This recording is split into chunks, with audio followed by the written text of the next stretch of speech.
샬롬, 2023년 2월 16일 목요일입니다. 기도하겠습니다. 주님, 오늘도 주의 말씀으로 시작할 수 있도록 해주시니 감사드립니다. 사랑하는 주님, 오늘 주의 말씀에 순종하게 하소서. 말로만 순종하는 것이 아니라 삶으로 순종의 예배를 드려 성령께서 주시는 신령한 능력을 체험하게 하소서. 예수님의 이름으로 기도드립니다. 아멘. 오늘의 말씀은 사무엘하 2장입니다. 그 후에 다윗이 여호와께 여쭈아르되 내가 유다 한 성읍으로 올라가리이까? 여호와께서 이르시되 올라가라. 다윗이 아르되 어디로 가리이까? 이르시되 헤브론으로 갈지니라. 다윗이 그의 두 아내 이스라엘 여인 아히노암과 갈멜 사람 나발의 아내였던 아비가일을 데리고 그리로 올라갈 때에 또 자기와 함께한 추종자들과 그들의 가족들을 다윗이 다 데리고 올라가서 헤브론 각 성읍에 살게 하니라. 유다 사람들이 와서 거기서 다윗에게 기름을 부어 유다 족속의 왕으로 삼았더라. 어떤 사람이 다윗에게 말하여 이르되 사울을 장사한 사람은 길앗 야베스 사람들이니이다 하매 다윗이 길앗 야베스 사람들에게 전령들을 보내 그들에게 이르되 너희가 너희 주 사울에게 이처럼 은혜를 베풀어 그를 장사하였으니 여호와께 복을 받을지어다. 너희가 이 일을 하였으니 이제 여호와께서 은혜와 진리로 너희에게 베푸시기를 원하고 나도 이 선한 일을 너희에게 갚으리니 이제 너희는 손을 강하게 하고 담대히 할지어다. 너희 주 사울이 죽었고 또 유다 족속이 내게 기름을 부어 그들의 왕으로 삼았음이니라 하니라. 사울의 군사령관 넬의 아들 아브넬이 이미 사울의 아들 이스보셋을 데리고 마하나임으로 건너가 길르앗과 아술과 이스라엘과 에브라임과 베냐민과 온 이스라엘의 왕으로 삼았더라. 사울의 아들 이스보셋이 이스라엘 왕이 될 때에 나이가 40세이며 2해 동안 왕위에 있으니라. 유다 족속은 다윗을 따르니 다윗이 헤브론에서 유다 족속의 왕이 된 날수는 7년 6개월이더라. 넬의 아들 아브넬과 사울의 아들 이스보셋의 신복들은 마하나임에서 나와 기브온에 이르고 스루야의 아들 요압과 다윗의 신복들도 나와 기브온 못가에서 그들을 만나 함께 앉으니 이는 못 이쪽이요 그는 못 저쪽이라. 아브넬이 요압에게 이르되 원하건대 청년들에게 일어나서 우리 앞에서 겨루게 하자. 요압이 이르되 일어나게 하자 하매 그들이 일어나 그 수대로 나아가니 베냐민과 사울의 아들 이스보셋의 편에 12명이요 다윗의 신복 중에 12명이라. 각기 상대방의 머리를 잡고 칼로 상대방의 옆구리를 찌르매 일제히 쓰러진지라. 그러므로 그곳을 헬갓 핫수림이라 일컬었으며 기브온에 있더라. 그날의 싸움이 심히 맹렬하더니 아브넬과 이스라엘 사람들이 다윗의 신복들 앞에서 패하니라. 그곳에 스루야의 세 아들 요압과 아비새와 아사헬이 있었는데 아사헬의 발은 들로루같이 빠르더라. 아사헬이 아브넬을 쫓아 달려가되 좌우로 치우치지 않고 아브넬의 뒤를 쫓으니 아브넬이 뒤를 돌아보며 이르되 아사헬아 너냐? 대답하되 나로라. 아브넬이 그에게 이르되 너는 왼쪽으로나 오른쪽으로나 가서 청년 하나를 붙잡아 그의 군복을 빼앗으라 하되 아사헬이 그렇게 하기를 원하지 아니하고 그의 뒤를 쫓으매 아브넬이 다시 아사헬에게 이르되 너는 나 쫓기를 그치라. 내가 너를 쳐서 땅에 엎드러지게 할 까닭이 무엇이냐.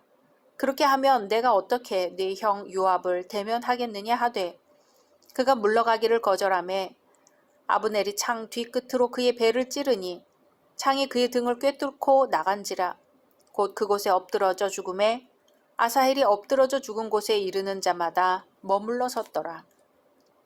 요압과 아비새가 아브넬의 뒤를 쫓아 기브온 거친 땅의 길가 기아 맞은 쪽 암마 산에 이를 때에 해가 졌고 베냐민 족속은 함께 모여 아브넬을 따라 한 무리를 이루고 작은 산 꼭대기에 섰더라.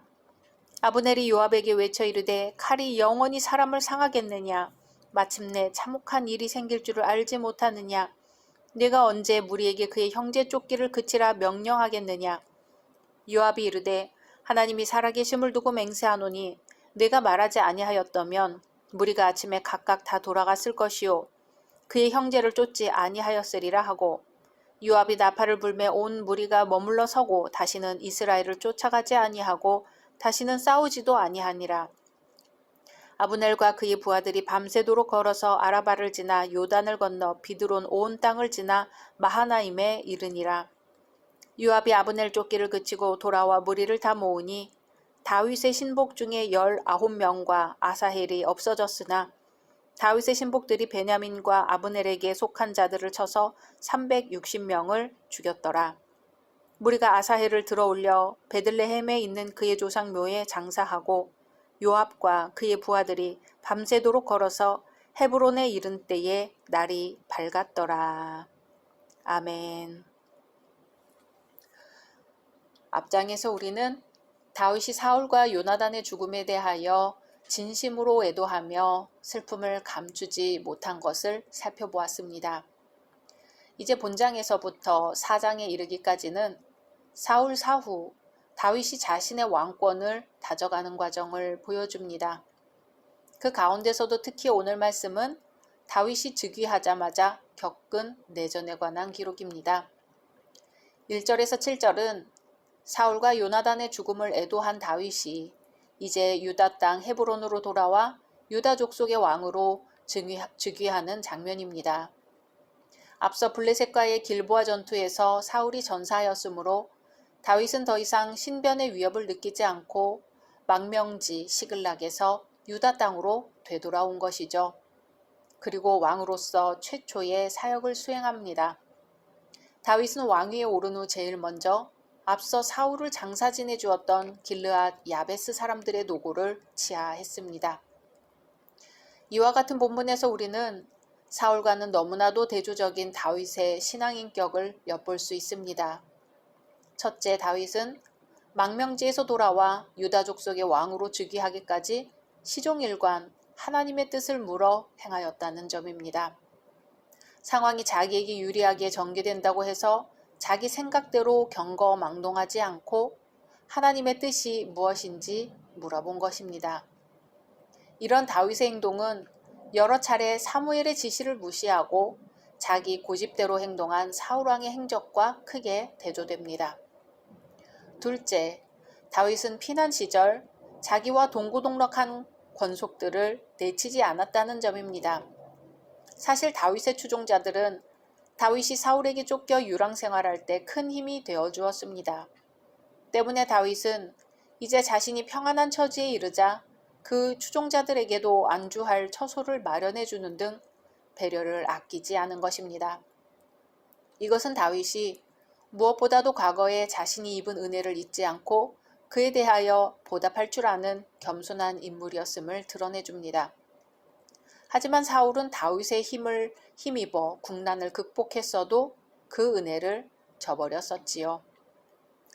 셋째, 왕이 된 후 다윗은 사울 왕의 시신을 장사 지낸 길르앗 야베스 사람들에게 하나님의 언약적인 복을 빌고 그들에게 선정을 베풀 것을 약속했다는 점입니다. 이런 점에서 다윗은 내 편이든 원수 편이든 선을 행한 자에게는 상을 베풀고 악을 행한 자에게는 벌을 내리는 공의로운 통치자였습니다. 반면 사울왕은 과거 많은 공을 쌓았던 다윗을 질투하며 오히려 죽이려고 했었지요. 여기서 우리는 하나님의 일꾼들이나 지도자들이 반드시 갖추어야 할 덕목들을 발견할 수 있습니다. 그것은 자기를 온전히 부인하는 겸손과 형제들을 돌보는 책임감 있는 배려, 좌우로 치우치지 않는 공정성 등입니다. 이런 특징들은 바로 메시아이신 예수 그리스도께서 삶 속에서 보여주신 성품들이기도 합니다. 오늘날 예수를 따르는 모든 성도들 또한 지녀야 할 덕목들이라 할 수 있습니다. 이렇게 다윗이 유다 족속의 왕으로 즉위한 것을 살펴보았다면 이제 8절에서 23절은 그러한 다윗 측과 나머지 이스라엘 족속 간의 군사적 충돌인 기브온 전투가 언급됩니다. 그렇다면 왜 기브온 전투가 발발하게 된 걸까요? 하나님은 이미 다윗을 왕으로 세우셔서 다윗이 헤브론에서 통치하고 있었는데 마하나임에서 사울의 아들인 이스보셋을 왕으로 추대하여 또 하나의 정부가 수립된 것입니다. 그런데 오늘 본문에 의하면 기브온 전투가 발발하게 된 직접적인 동기는 기브온 못을 차지하기 위해 이스보셋 측이 전쟁 제의를 한 것입니다. 지형적 특성상 팔레스타인에는 물이 귀하였으니 당시 풍부한 수량을 자랑하던 기브온 못은 이스보셋 측의 탐욕을 자극하기에 충분하였을 것입니다. 하지만 그로 인해 발생한 기브온 전투는 이스보셋 측의 뜻대로 진행되지 않았습니다. 쌍방간에 돌이킬 수 없는 손실이 나기는 하였지만 대세는 다윗 측으로 기울어지고 있었습니다. 다만 이 와중에서 불행한 것은 다윗의 용사 아사헬이 이스보셋의 군장 아브넬에게 죽임을 당하는데요. 훗날 아브넬이 아사헬의 형 요압에게 암살당하는 비극을 가져옵니다. 24절에서 32절은 휴전에 관한 이야기입니다. 기브온 전투를 주도하던 다윗 측의 군장 요압과 이스보셋 측의 군장 아브넬 간의 휴전이 성립되므로 쌍방 간의 큰 손실을 가져온 기브온 전투가 중단이 됩니다. 아브넬은 아군의 상황이 불리해지자 양군이 동족이라는 점을 내세워 요압에게 휴전을 제의하지요. 요압은 비록 아브넬의 제안이 못마땅했지만 피 흘리기를 싫어하는 자신의 죽은 다윗 왕의 심정을 잘 알고 있는 터라 이 제의를 받아들입니다. 그리하여 휴전 이후 결과를 살펴보니 유다의 전사자는 19명, 그리고 아사헬, 이스라엘의 전사자는 360명이었습니다. 이 전투에서 결국 승자나 패자 없이 모두 슬픔을 맛보았습니다. 하나님의 백성들 간의 분쟁에서 승리하는 것은 이 편도 저 편도 아니라 오직 바깥 세상의 원수들 뿐입니다. 오늘날도 교회 안에서 성도들이 쓸데없이 분쟁을 일삼을 때 득을 얻는 자는 오직 사단뿐임을 명심해야 할 것입니다. 마지막으로 오늘 말씀에 나온 아브넬과 아사헬의 대결을 살펴보고 말씀을 마치려고 합니다. 아사헬은 발이 빠른 사람이었습니다. 성경은 그곳에 스루야의 세 아들 요압과 아비새와 아사헬이 있었는데 아사헬의 발은 들노루같이 빠르더라고 합니다. 다윗군과 아브넬군의 전쟁이 한창입니다. 아브넬군이 다윗군에게 패합니다. 아브넬이 도망하는 것을 발견한 아사헬이 빠른 발을 이용하여 아브넬을 추격합니다. 성경은 아사헬이 아브넬을 쫓아 달려가되 좌우로 치우치지 않고 아브넬의 뒤를 쫓으니 라고 합니다. 아사헬은 다른 사람들은 제쳐놓고 아브넬만 추격했습니다. 다윗, 요압과 혈연 관계에 있었던 아사헬은 재빠름을 이용하여 아브넬을 생포하거나 죽일 작정이었죠. 아브넬만 처치하면 전쟁도 끝나고 다윗이 왕위에 오르는 길이 무난히 열릴 것이라고 생각한 것 같습니다. 또 적장을 물리친 공로도 인정받게 될 것이었죠. 이런 생각이 아사헬로 하여금 아브넬을 맹렬히 추격하게 하였고 다른 여러 사람을 생포할 수 있는 기회도 지나치게 했습니다.